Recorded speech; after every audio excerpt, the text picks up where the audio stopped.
जय हिंद दोस्तों।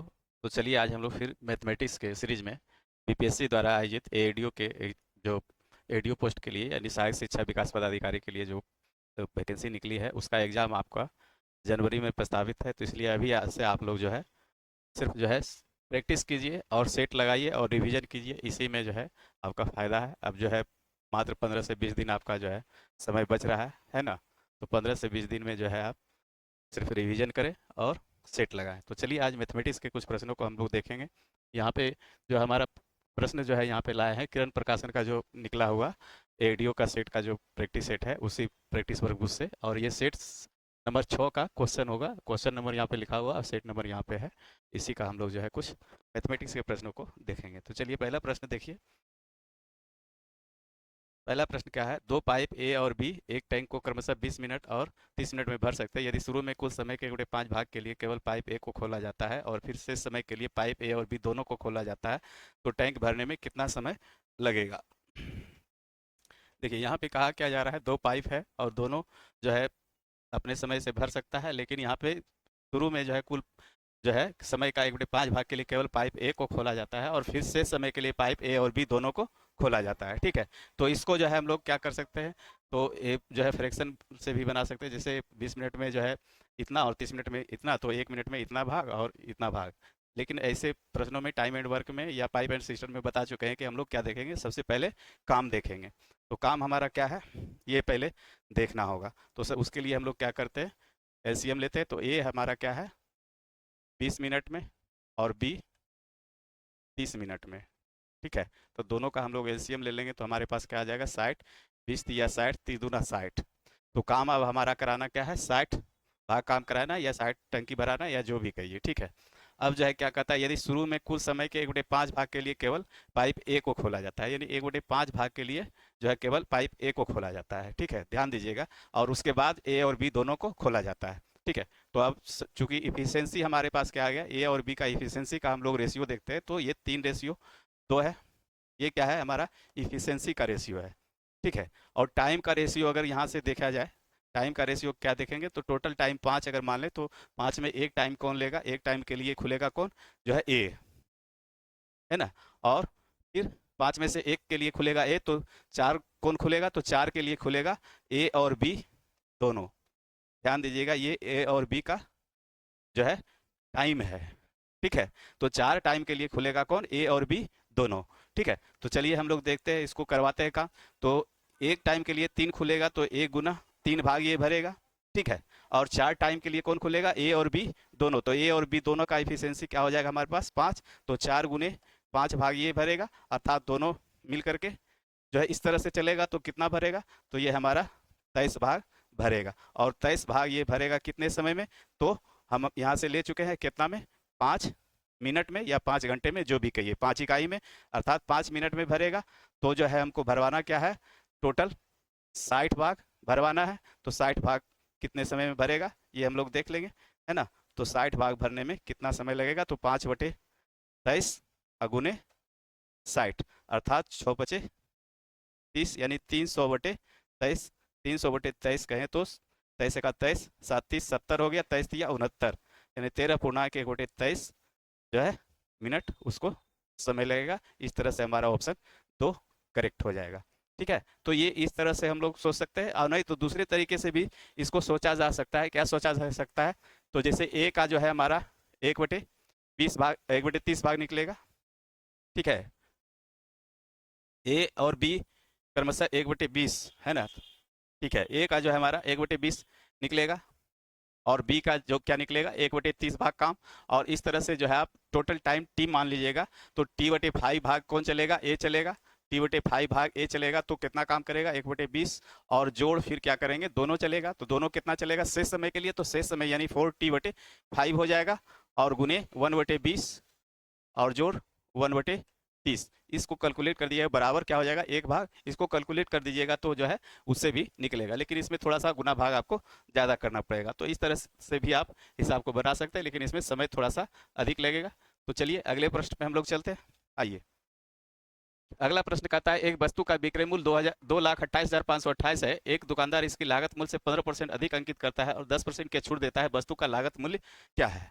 ये सब साधारण सा हिसाब है, लेकिन इसमें डाटा थोड़ा सा दिया हुआ है 2,28,528। ये चीज़ आपको सिर्फ देखना है। चलिए तो देखते हैं, मूल्य लागत मूल्य से 15% अधिक है तो लागत मूल्य यानी कि सीपी, अगर सीपी उसका 100 हो तो जो है मार्क प्राइड यानी कि अंकित मूल्य क्या हो जाएगा, मार्क प्राइड हमारा जो है 15% अधिक अंकित करेगा, अर्थात 115 हो जाएगा, है ना। और इस पर क्या करेगा वो, फिर 10% का डिस्काउंट दे देगा, यानी 10% छूट दे देगा, है ना। ये 15% बढ़ा के अंकित करेगा, ये हमारा एमपी हो जाएगा, ठीक है। और ये हमारा जो है 10% छूट दे करके वो सेलिंग प्राइस हो जाएगा, जो कि जो है आपका क्वेश्चन से भी सेलिंग प्राइस दिए हुए है। तो 115 का 10% आप निकाल दीजिएगा तो क्या हो जाएगा, 11 रुपये 50 पैसे। तो 11 रुपये 50 पैसे इस पे घटा देंगे, तो 11 रुपये 50 पैसे इसमें क्या करेंगे, माइनस कर देंगे, ठीक है। तो ये हमारा क्या हो जाएगा, तो 115 में से 11 घटाएंगे तो 104, और 104 में से फिर 8 आना घट जाएगा तो 103.5 रुपीज, यानी इतना में वो बेच देगा। तो इतना में बेच देगा तो इतना हमारा सेलिंग प्राइस हमारे अनुसार, लेकिन क्वेश्चन के अनुसार इतना, तो इसलिए इसका तुलना इससे करा दीजिए। 2,28,528 से आप तुलना किससे करा देंगे, 103 बटे बटे में 103.50 से अगुना क्या है, तो लागत मूल्य पूछा जा रहा है, तो लागत मूल्य यानी गुना 100 से हम लोग करा देंगे। यहाँ दशमलव से हटा दीजिए तो 2 जीरो यहाँ पे चढ़ जाएगा। अब जो है यहाँ पे क्या है, आपको काटना खोटना होगा ही, है ना, इसलिए कि जो है डिजिटल सम भी नहीं लगा सकते। 5 3 8 1 9 है नीचे, इसलिए 9 6 जब भी नीचे रहेगा 3, तो ये डिजिटल सम भी नहीं लगेगा। तो सबसे पहले 0 से 0 हटा दीजिए। एक बार हम लोग इसको काटते हैं 5 से, 5 दूना 10, फिर 3 उतारेंगे तो क्या हो जाएगा, 5 सत्ते 35, 5 दूनी 10, 2 पे डबल जीरो, 2 पे डबल जीरो आ गया। इसका मतलब है कि अब जो है 207 से ये संख्या कटेगी, है ना। 207 से ये संख्या कटेगी तो 2 जीरो हमारा लास्ट में आएगा, यानी कि लास्ट में 2 जीरो, तो लास्ट में 2 जीरो आपका एक ही ऑप्शन है, इसलिए ऑप्शन हमारा 4 जो है करेक्ट हो जाएगा। अब इसको काट खोट नहीं करेंगे, और नहीं तो यूनिट डिजिट भी दे सकते हैं आप, जो है 2 जीरो के बाद का यूनिट डिजिट क्या हो जाएगा, तो 8 को 2 से गुना करना होगा, तो यूनिट डिजिट हमारे पास क्या आ जाएगा, 8 दूना 16, ठीक है। और 8 दूना 16 आ गया यूनिट डिजिट, इसको भाग किससे देंगे, तो यूनिट डिजिट 7 है, तो 7 को कितना बार पढ़ेंगे, हमारे पास 8 आएगा, तो गुना 8 यानी 7 8 56, यानी 8 बार पढ़ेंगे तब 6 हमारे पास आएगा, ठीक है। तो 6 हमारे पास आएगा, तो इसमें यूनिट डिजिट 8 है, तो यहीं पे 8 है आपका, 4 नंबर में है, बाकी में किसी में 8 नहीं है। तो इस तरीके से भी हमारा ऑप्शन 4 करेक्ट हो जाएगा। चलिए, वीडियो अच्छा लगे तो लाइक भी करते जाइए और चैनल को सब्सक्राइब जरूर कीजिए। चलिए अगले प्रश्न पे, पाइप एबीसी किसी टंकी को क्रमशः 30 घंटे, 36 घंटे और 28 घंटे में भर सकते हैं। यदि टंकी पूर्ण रूप से भरने से पहले ए और सी क्रमशः 5 घंटे और 8 घंटे बाद बंद कर दिए जाते हैं तो टंकी भरने में कितना समय लगेगा। ये भी टाइम, ये पाइप एंड सिस्टम का ये अच्छा क्वेश्चन है, और इस क्वेश्चन में जो है थोड़ा सा दम भी है, थोड़ा सा समझना सिर्फ है, क्या है, तो थोड़ा सा लैंग्वेज है और लैंग्वेज को समझना है। हम वैसे ही प्रश्नों को यहाँ पे लाए हैं, सेट में बहुत से प्रश्न है, लेकिन 20-25 प्रश्न हम लाए हैं जो कि लैंग्वेज के दृष्टिकोण से, या जो है कहें कुछ कैलकुलेशन के दृष्टिकोण से क्लिष्ट होता है, वैसे ही प्रश्नों को हम जो है यहाँ पे आपको करवा रहे हैं। तो चलिए देखते हैं इसको। तो सबसे पहले वही चीज़ है, काम देखना है। तो ए हमारा क्या करेगा 30 घंटे में, बी क्या करेगा 36 घंटे में, और सी 28 घंटे में। तो इसके लिए सबसे पहले हमको कितना भरवाना है, इसके लिए हम लोग क्या करते हैं, एलसीएम निकालते हैं। तो तीनों का एलसीएम पहले हम लोग ले लेते हैं। देखिए अब इसका क्या करेंगे, हम लोग बड़ी संख्या को पकड़ेंगे एलसीएम निकालने के लिए, तो बड़ी संख्या पकड़ लेते हैं 36, 36 का हम लोग गुणनखंड कर देंगे। तो गुणनखंड करने के बाद क्या होगा, 3 तिया 9, चौक 36, 9 दूना 18, दूना 36, ठीक है। और इसमें 30 बनाने के लिए 2 तिया 6 25 30, एक 5 से और गुना करना पड़ेगा। 28 बनाने के लिए हमको 7 से गुना करना पड़ेगा, ठीक है। और इसको गुना करने के बाद हमारे पास क्या आ जाएगा, 3 तिया 9, दूना 18, 95 और 7 दूना 9, है ना, 9 नमा 7 दूना 14, 14 नमा 26 से 1260, यानी कि हमारे पास जो है एलसीएम 1260 आ गया। इसका एलसीएम हमारे पास 1260 आ जाएगा, ठीक है। अब 30 से भाग देंगे 1260 में। देखिए यहाँ पे जो है गुणनखंड करने का एक फायदा हमारे पास होता है कि अब जब भाग देने में हमको सहूलियत हो जाएगा। यहाँ से देख लेंगे 30, तो 5 दूना 10 तिया 30, यानी कि 7 चौथी 42, इसका एफिशिएंसी हमारे पास 42 निकल गया। और 36 यानी कि 9 चौक 36, तो 7 5 35, इसका एफिशिएंसी निकल जाएगा। और इसका 28 यानी 7 चौके 28, तो 5 15 45, इसका एफिशिएंसी 45 हो जाएगा। इस तरह से गुणनखंड करने से एक फायदा और होता है। चलिए अब आगे हम लोग चलते हैं। तो आगे अब क्या करना है, यदि टंकी पूर्ण रूप से भरने से पहले, इस लाइन को थोड़ा सा गौर से देखिएगा, टंकी पूर्ण भरने से पहले ए और सी क्रमशः 5 घंटे और 8 घंटे बाद बंद कर दिए जाते हैं। यानी टंकी भरने बाद नहीं समझिए, टंकी भरने से मतलब पहले जो है ए और सी को बंद कर दिया जाता है। यानी टंकी जब भरने वाला होता है उसी से पहले 5 घंटे और 8 घंटे क्रमशः सी को बंद दिया जाता है। यानी समझने का तरीका है, समझ सकते हैं इसको ऐसे, टंकी यहाँ पे भरने वाला हो और उसके पहले क्या है 8 घंटे और 5 घंटे। ठीक है, तो 8 घंटे पहले कौन बंद होता है, तो 8 घंटे पहले मान के चलिए यहाँ पे 8 घंटे टंकी भरने वाला यहाँ से चल रहा है और टंकी भरने वाला हो उससे 8 घंटे पहले किसको बंद किया जाता है, तो 8 घंटे पहले हमारा सी बंद हो जाता है। तो सी जब बंद हो जाएगा तो यहाँ चलेगा कौन, ए और बी। ठीक है, अब चल रहा है, लेकिन फिर जो है बी भी, ए भी जो है इसका बी का साथ छोड़ देता है, बी जो है 5 घंटे के बाद ये भी बंद हो जाता है। तो अब लास्ट में जो बचेगा वो बी चलेगा। ठीक है, और यहाँ तक कौन चला, ए और बी। तो 8 घंटे में ये और 5 घंटे में ये, तो ये दोनों का डिफरेंस जब निकालेंगे तो यह हमारा 3 घंटा, या 3 घंटा ए बी चला और बाकी का 5 घंटा बी चला होगा। तो इस तरह से जो है टोटल में से जो है इतना दोनों का इफिशियंसी दिया हुआ है, निकाल करके हम लोग प्लस माइनस कर देंगे इससे, है ना, ये दोनों जोड़ करके और इसमें माइनस कर देंगे तो ये हमारे पास निकल जाएगा कौन, तो ए बी सी कितना देर चला। तो दोनों का टाइम हम लोग को वहाँ पे जोड़ना पड़ेगा और जोड़ने के बाद जो है हम इस तरह से रिजल्ट पे जाएंगे। लेकिन हमारे हमारे अनुसार हम ये कहना चाहते हैं, हम ये ऐसे सोचते हैं कि जो है तीनों चल रहा है तो 1260 हमको भरवाना है। ठीक है, 1260 भाग या 1260 टंकी हमको भरवाना है। ए और सी क्रमशः, तो ए जो है क्या है 5 घंटे के बाद बंद होता है, तो यानी 5 घंटा में ए को कुछ भरना था, तो कितना भरना था, ए कितना भरना था, तो इसका इफिशियंसी 42 है। तो 42 गुने 5 ये भरना था इसको, और है ना। ठीक है, और फिर जो है क्या है सी क्रमशः 8 घंटे के बाद बंद होता है, तो सी को भी 8 घंटे में कुछ भाग भरना होगा, तो कितना भरना होगा, तो ये भरना होगा 45 गुने 8, यानी टोटल हमारा जो भरने का काम करता तो इतना भरने का वो काम करता। ठीक है, लेकिन भरा क्या है, तो वो बंद हो गया, इस कारण से नहीं भरा। तो इसका मतलब, कहने का मतलब है हमारा वॉल्यूम इसके अनुसार इतना होना चाहिए था। तो इसका मतलब है क्या, इसको गुना करके जोड़ दीजिए, तो 5 दूना 10 और 40 बचे 200, यानी कि 210 ये हमारा हो जाएगा। ठीक है, और ये हो जाएगा हमारे पास क्या, अब 0 आप 8 चौक 32 और 4 36, यानी कि 360 जोड़ने के बाद हमारे पास क्या होगा, 0 और 6 1 7 6 13 के 3, बाकी में कितना रह गया 1 3 1 4 2 6 2 8 के 8 और 1 के 1, यानी कि 1830 भाग हमको भरवाना था। किसके द्वारा, तो एबीसी के द्वारा। तो एबीसी का एफिशिएंसी अब जोड़ देते हैं, 5 2 7 5 12 के 2 और 1 4 1 5 3 8 4 12। ठीक है, 5 15 2 12 4 1 5 3 8 4 12 200 122, यानी तीनों का इफिशियंसी 122 है। 1830 भाग भरवाना है, इससे भाग दे देंगे तो हमारे पास जो है टोटल घंटा निकल जाएगा, है ना। तो अब जो है यहाँ से भाग दे दिए तो क्या हो जाएगा, 12 कितना, 2 मरते तो लगेगा नहीं, 1 मरते लगेगा, है ना। 3 में से 2 जाएगा 1 और यहाँ पे 0, 8 में से 2 गया 6, 12 25 60, यानी 5 मरते फिर लग जाएगा, 5 दूना 10, 12 25 60 1 61, यानी कि 15 मरते में ये कट जाएगा। अर्थात हमारा टोटल टंकी जो भराएगा वो 15 घंटे में भराएगा, जिसके जैसा कि प्रश्न के अनुसार अगर भरना होगा तो वो 15 घंटे में टोटल हमारा टंकी भरेगा। तो इस तरीके से अगर सोचेंगे तो आसानी से आप रिजल्ट पे पहुंच जाएंगे। वहां उस तरीके से जो सोचेंगे, जो पहले हम बताए उसके अनुसार थोड़ा सा आपको गुना भाग घटाव ज्यादा करना पड़ेगा। चलिए अगले प्रश्न पे आइए, ये आसान सा क्वेश्चन है ना। 230 मीटर लंबी एक ट्रेन 750 मीटर लंबे प्लेटफॉर्म को पार करती है। यदि ट्रेन 72 किलोमीटर प्रति घंटे से चले तो प्लेटफॉर्म का पार करने में उसे कितना समय लगेगा। तो ये सब तो आप लोग जानते होंगे।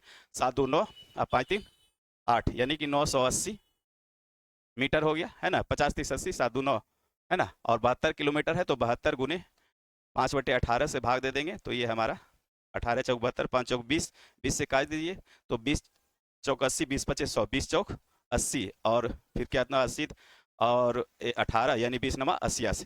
ठीक है, ये 5 चौक 20 डायरेक्ट काट दिए। ठीक है, तो 49 सेकंड जो है उसको लगेगा पार करने में प्लेटफॉर्म को। ठीक है, तो चलिए ये अगला क्वेश्चन पे हम लोग चलते हैं। आइए, ए और बी किसी निश्चित कार्य को क्रमशः 12 दिन और 18 दिन में पूरा कर सकते हैं। वे एक साथ 5 दिन तक कार्य करते हैं। अकेले सी शेष कार्य का 27 गुना 2 दिन पूरा करता है। ए बी और सी मिलकर उस कार्य का कितना भाग 6 दिन में पूरा करेगा। ठीक है, ये भी जो है टाइम एंड वर्क का अच्छा क्वेश्चन है और इस क्वेश्चन को चलिए हम लोग देखते हैं। तो सबसे पहले वही देखना है हमको, क्या है तो कितना काम करवाना है ना। तो ए और बी, ए क्या है 12 दिन में, बी हमारा 18 दिन में। एलसीएम लेंगे तो हमारे पास क्या आ जाएगा 36 12 या 36, 18 दूना 36। ठीक है, अब जो है क्या कहता है, अब आगे चलते हैं। वे एक साथ 5 दिन तक काम करते हैं, तो 5 दिन तक दोनों काम करेगा तो क्या काम करेगा, 3 2 5, 5 इफिशियंसी से 5 दिन काम किया तो अर्थात 25 काम किया, है ना। अब कहता है शेष, अकेले सी शेष कार्य को, तो शेष कार्य इस 36 में से 25 घटा देंगे तो हमारे पास क्या आ जाएगा 11। और ये 11 भाग काम कौन करेगा, सी करेगा। तो कितने दिन में, 27 दिन में, 54, एक 55/2 दिन में, यानी कि 55/2 दिन में, 55/2 दिन में, है ना, क्या करेगा, 11 काम करेगा। ठीक है, तो इसका भी इफिशियंसी हम लोग निकाल लेते हैं। तो एक दिन में क्या करेगा, 11 और बटे में 55/2 हो जाएगा, तो यानी कि क्या हो जाएगा, 55 नीचे रह जाएगा और 2 हमारा ऊपर चला जाएगा। तो 11 × 5 = 55, अर्थात 2/5 भाग काम। ठीक है, यानी इसका इफिशियंसी किसका, सी का इफिशियंसी निकल गया, इफिशियंसी ऑफ सी निकल गया हमारे पास कितना, तो 2/5 भाग। ठीक है, एक दिन में सी का इफिशियंसी क्या है, 2/5 भाग काम करने का है, और ए बी का 3 और 2। अब आइए हम लोग देखते हैं कि क्या कहता है, पूरा करता है। तो ए बी सी मिलकर उस कार्य का कितना भाग 6 दिन में करेगा, टोटल काम नहीं, उस कार्य का 6 दिन में जो है वो कितना काम करेगा। तो आइए सबसे पहले देख लेते हैं कि तीनों का इफिशियंसी क्या होता है। तो तीनों का इफिशियंसी अगर हम लोग जोड़ेंगे तो क्या जोड़ेंगे, ए प्लस बी प्लस सी, तीनों का जोड़ेंगे तो 3 × 2 = 5, 5 × 5 = 25, 26, 27, यानी कि 27/5 भाग।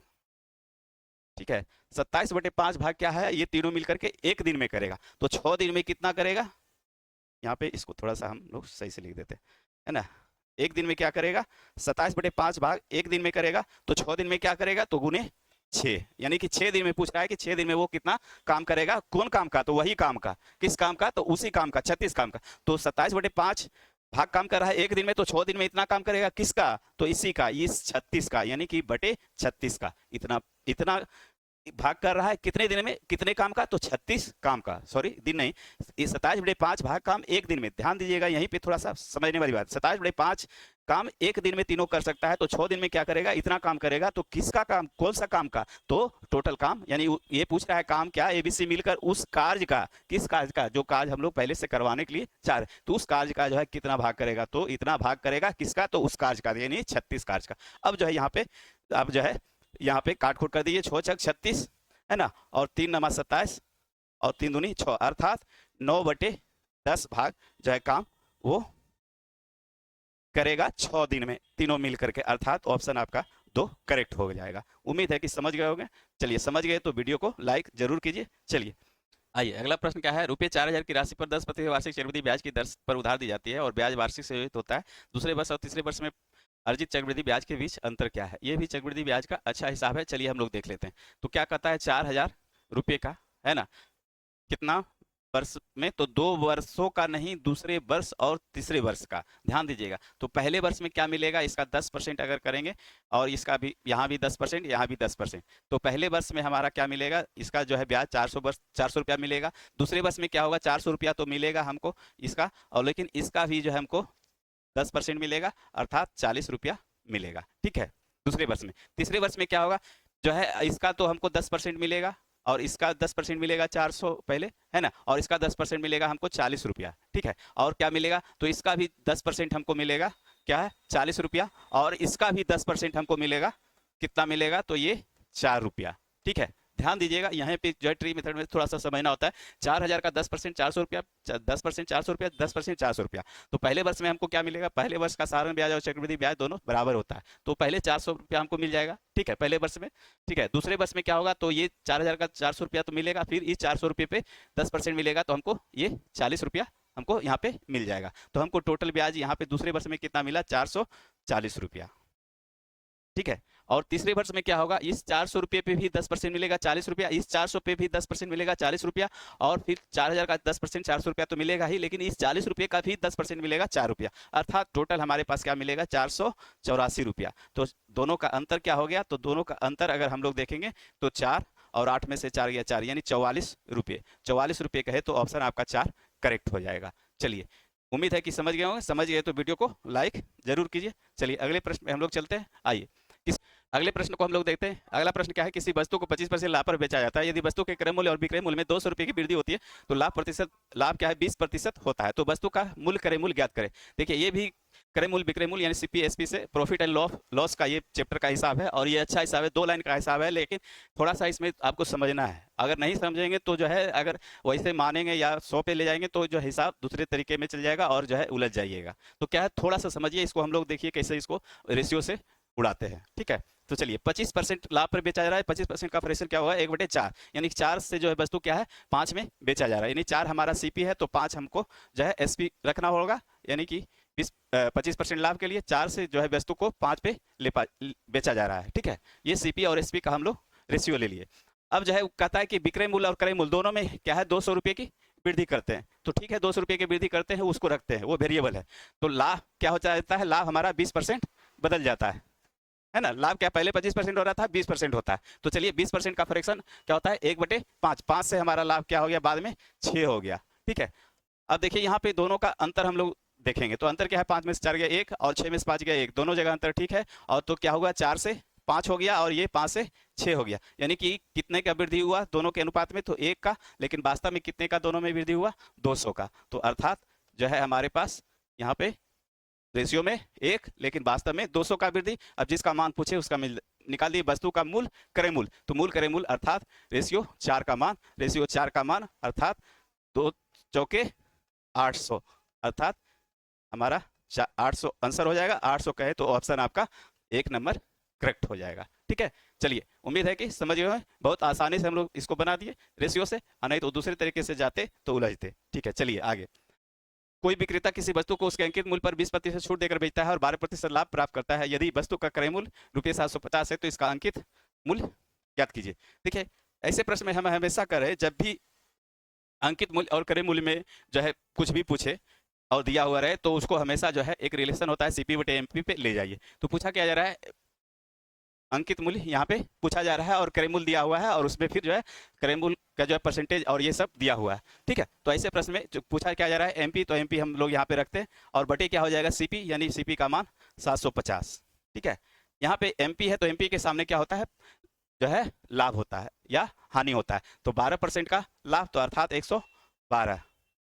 अब बटे इसके सामने CP के सामने क्या होता है, डिस्काउंट, तो यानी डिस्काउंट 20% यानी 80। ठीक है, यहाँ 0 से 0 खत्म कर दीजिए और अब काट सकते हैं इसको इसको, तो क्या होगा 14 8 72 से, है ना, और 32 8 3 11, 14 8 72 से। अब जो है गुना कर दीजिए तो इसका मतलब MP का मान कितना हो जाएगा, MP बराबर हो जाएगा 14 से गुना कर दीजिए, 14 5 70 और 14 98 और 200, यानी कि क्या हो जाएगा 105, यानी 10 50, 10 50 कहें तो ऑप्शन आपका एक करेक्ट हो जाएगा। ठीक है, 14 50 70 64 98 यानी कि 200 और 5 105। ये अगला प्रश्न क्या है, जब किसी वस्तु को 531 रुपये में बेचा जाता है तो 18% का लाभ होता है। यदि इस वस्तु को 486 रुपये में बेचा जाता है तो डैश होगी या होगा, क्या है, तो परसेंटेज लाभ या हानि आपको निकालना है। तो यहाँ पे देखिए क्या है, 531 रुपया जो है रुपया में विक्रय मूल्य कितना दिया हुआ है, 531 रुपया, तो 18% का लाभ का मतलब क्या हो गया, 118% में वो वस्तु बेचा गया। अगर परसेंटेज में देखें तो 118% में रुपया में 531 रुपया में, और इस वस्तु को कितना में बेचना है, 486 रुपये में बेचना है।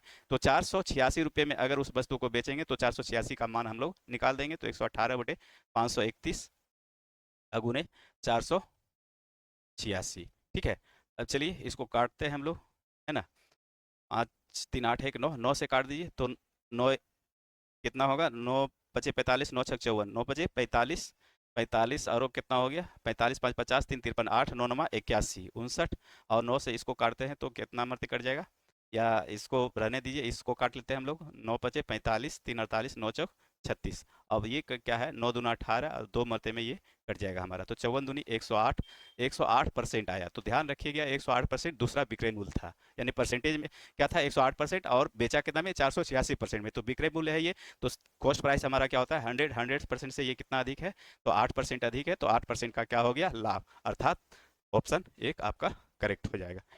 चलिए अगले प्रश्न पे हम लोग चलते हैं। मिश्र धातु ए में कॉपर और जिंक का अनुपात 5:7 है और मिश्र धातु बी में कॉपर और जिंक का अनुपात 4:5 है, ए और बी को 1:2 के अनुपात में मिला लिया जाता है और नई मिश्र धातु सी बनाने के लिए मिश्रित किया जाता है। सी का कितना भाग कॉपर है, ये आपको बताना है। चलिए ये जो है हमारा क्या है, एक तरह से कह सकते हैं रेशियो का है या तो फिर मिश्रण का, मिक्सचर का भी हिसाब है। ठीक है, तो ए में कॉपर और जिंक का अनुपात कितना है, 5:7। ए बर्तन में क्या है, कॉपर और जिंक, सी और जेड, देख लीजिए इसमें कितना है 5:7 में। ठीक है, आइए उसके बाद दूसरा क्या है, बर्तन बी, बी में क्या है, बी में हमारा 4:5 में है। ठीक है, और इसी दोनों से निकाल करके मिश्रण को जो है तीसरे बर्तन में बनाया जाता है, तीसरा धातु यानी कि सी मान करके बनाया जाता है। तो क्या बनाया जाएगा 1:2 में, तो लेना कितना है, ए ए से 1 लीटर और बी से 2 लीटर लेना है और तीसरा धातु सी बनाएगा। ठीक है, तो सबसे पहले ऐसे क्वेश्चन में जो है आपको यहाँ क्या होता है, अंतर को समान करना होता है, यानी कि दोनों में से जो है दोनों का क्वांटिटी जो है क्या करना होता है, इक्वल करना होता है। तो इसमें क्या है, 7 5 12 लीटर मान लें, तो इसमें 5 और 9 लीटर है, तो दोनों का क्वांटिटी सेम नहीं है, तो इसलिए हम लोग जो है इसका क्वांटिटी सेम करेंगे। तो क्या करेंगे, तो 7 5 12 है और इसमें 9 है, तो 12 9 का एलसीएम ले लीजिएगा, तो क्या होगा, 36 हो जाएगा। तो 36 बनाने के लिए इसको हमको कितना से गुना करना पड़ेगा, गुना 3 से। ये 7 5 12 3 36 और इसको भी 3 से, तो ये 3 सॉरी इसमें क्या हो जाएगा, 9 चौक 36, 4 से। ठीक है, इसको 4 से गुना करना पड़ेगा, तो ये दोनों में गुना हो जाएगा। अब जो है ये दोनों बैलेंस हो गया, यानी कि दोनों बैलेंस का मतलब हो गया कि क्वांटिटी दोनों का बराबर हो गया। ये हमारा जो है हो जाएगा कितना, चलिए करके देख लेते हैं। 5 या 15 और ये क्या हो जाएगा, 21, 15:21 हो जाएगा। और ये हमारा क्या हो जाएगा, 4 चौक 16 और 20। ठीक है, अब देखिए 21 और 15 क्या हो गया, 21 5 26 10 36 लीटर और इसमें भी 36 लीटर। ठीक है, दोनों में 36 36 हो गया। अब निकालना क्या है, 1:2 में, तो यहीं से हम लोग गुना कर देते हैं। हम खाली दिखाने के लिए आपको कर दिए, एक से पहले बर्तन में और दूसरे से 2 लीटर। ठीक है, यहीं से गुना कर देते तो हम लोग दोनों का मान एक ही बार निकल जाता, गुना 2 कर देते। ठीक है, तो ये हो गया क्या, 3 से गुना करते तो ये डायरेक्ट 15 इससे निकलता और ये 21 हो जाता, और ये 14 8 चौक 32 हो जाता, और ये हमारा क्या हो जाता, 8 5 40। तो इस तरह से सी और जेड तीसरे बर्तन में जो निकलेगा, 5 2 7 के साथ 3 1 4, 47:1 और 61, यानी 47:61 में निकला क्या, कॉपर और जिंक, यानी जिंक, कॉपर और जिंक जो है हमारा 47:61 में। लेकिन कहता है कि क्या, ध्यान दीजिएगा क्वेश्चन में, सी का कितना भाग कॉपर है, सी का कितना भाग, तो टोटल सी कितना भाग है, तो 7 1 8 अच्छो 4 10, 108, 108 में कितना है कॉपर, तो 47 भाग। ठीक है, 47/108, अर्थात ऑप्शन आपका जो है एक करेक्ट हो जाएगा। ठीक है, चलिए अगले प्रश्न, ए और बी किसी कार्य को कम से 25 और 40 दिन में एक साथ 8 दिन तक कार्य करते हैं, अकेले सी से इस कार्य का 24 दिन में पूरा करता है। ए और सी एक साथ उस कार्य के 60% भाग को कितने दिनों में पूरा करेगा। ये भी आसान सा क्वेश्चन है, कुछ नहीं, ए और बी 25 दिन में, तो 25 दिन और ये हमारा क्या है, 40 दिन, दोनों का हम लोग एलसीएम ले लेते हैं, तो क्या हो जाएगा, 5 40, 25 8 200 ले लेते हैं, है ना। तो ये 25 8 200 और 40 5 200, 5 8 और 5 एफिशिएंसी निकल गया। तो कहता है वे एक साथ कार्य करते हैं 8 दिन तक, तो 8 5 13 13 8 74 से, यानी कि 13 एफिशिएंसी हो गया, 8 दिन काम किया, तो 104 भाग कर दिया, तो 104 भाग इसमें से माइनस हो जाएगा, तो ये 6 और 9 और बस यही 96, 96 भाग बच गया। 96 भाग सी क्या है, शेष कार्य को 24 दिन में करता है सी, तो सी 96 भाग 24 दिन में, तो सी का एफिशिएंसी 96/24, 24 चौक 96, है ना, यानी कि सी का एफिशिएंसी क्या निकल गया, 4 काम। ठीक है, एक दिन में। अब कहता है और सी एक, ए और सी एक साथ उस कार्य के 60%, ए और सी, तो ए का एफिशिएंसी 8 है और सी का एफिशिएंसी 12 है, यानी कि दोनों ए और सी, है ना, एक दिन में 12 काम, तो करना कितना है उस काम का 60%, तो 60% क्या हो जाए, 7 120 काम, 120 काम, तो बारोठी 12 दह 20 से, बारोठी 96 होता है, 12 दह 20 से, है ना, अर्थात 10 दिन में वो काम कर देगा। समझ गए हो, कोई खास चीज़ था नहीं इसमें, सिर्फ यहाँ से तक तो समझ रहे हैं आराम से। 96 काम शेष बच गया, 24 दिन में किया, तो एफिशिएंसी से का निकाल लिया 4 दिन, और उस काम का 60%, तो 60% क्या हो जाएगा, 120 120 काम ए और सी मिल करके 12 दह 20 से 10 दिन में कर